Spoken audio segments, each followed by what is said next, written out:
Est-ce que vous en pensez quoi Je trouve que les Français ont décidé une fois pour toutes que Erdogan c'était le sultan, que Poutine c'était le tsar et que tout ce qu'il faisait était mal.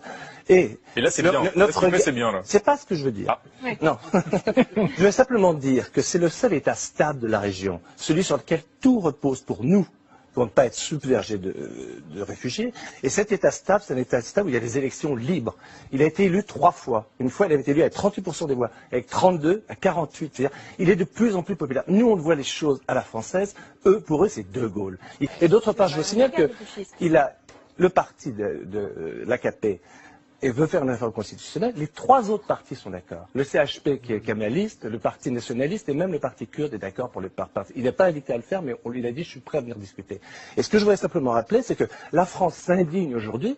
Quand c'était Nekmetin Nekbatar, qui était le premier ministre islamiste en 98, qui a eu un coup d'État qui a été chassé, ça n'a pas donné en France tellement d'émotions. Et quand c'est en Égypte, au Maroc, en Algérie qu'on enferme des islamistes, on dit rien. Et donc je dis, il y a 2 poids, 2 mesures. La Turquie, évidemment, c'est navrant qu'il en soit arrivé là, mais c'est aussi exaspérant que la morgue française de donner des leçons au monde entier. Oui, il y a très peu de temps. Les négociations d'adhésion, c'est lui qui les interrompera avant.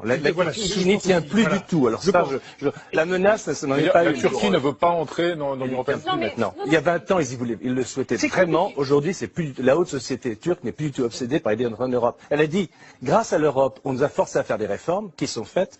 Et maintenant, l'humiliation, on ne voit pas les choses, depuis la conversation qu'on a, le prouve, on n'arrête pas de leur cracher à la figure depuis 20 ans.